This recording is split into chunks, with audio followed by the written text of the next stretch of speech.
देवर चाटे उठा लाली ये राजा उठा लाली ये राजा आवा लाली ये राजा बाहरा से घोरी आवा हाली ये राजा हाली ये राजा तो जबरदस्ती देवरा चाटे उठा लाली ये राजा तो रोजे रोजे देवरा चाटे उठा लाली ये राजा बाहरा से घोरी आव हाली ये राजा हाली ये राजा तो जबरदस्ती देवरा चाटे उठा लाली ये राजा तो रोजे रोजे देवरा चाटे उठा लाली ये राजा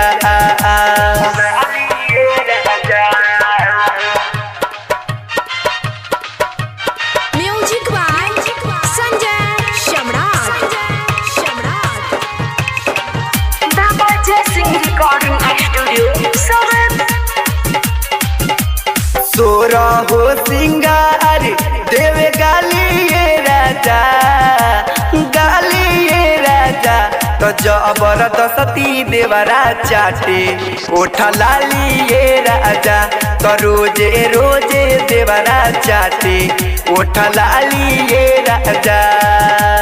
बाहरा से घोरी आव हाली ये राजा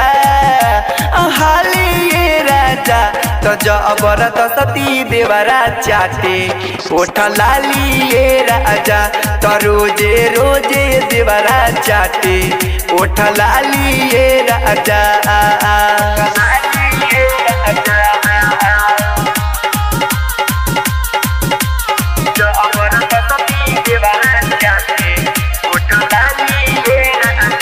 लागतावे डर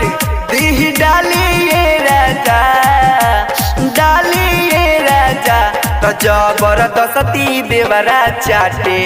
उठा लाली ये राजा तो रोजे रोजे देवरा चाटे उठा लाली ये राजा बाहरा से घोरे आव हाली ये राजा हाली ये राजा तो जबरदस्ती देवरा चाटे उठा लाली ये राजा तो रोजे रोजे देवरा चाटे उठा लाली ये राजा म्यूजिक बाय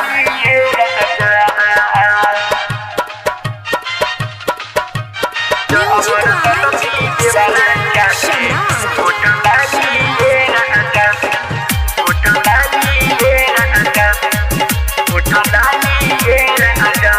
दिग्विजय दीवाना कही खाली ये राजा कही खाली ये राजा तो जबरदस्ती अमीर चाटे उठा लाली ये राजा तो रोजे रोजे देवरा चाटे उठा लाली ये राजा बाहरा से घोरी आव हाली ये राजा आव हाली ये राजा तो जबरदस्ती देवरा चाटे उठा लाली ये राजा तो रोजे रोजे देवरा चाटे उठा लाली ये राजा बाहरा से घोरे आव हाली ये राजा हाली ये राजा तो जबरदस्ती देवरा चाटे उठा लाली ये राजा तो रोजे रोजे देवरा चाटे उठा लाली ये राजा रोजे रोजे देवरा चाटे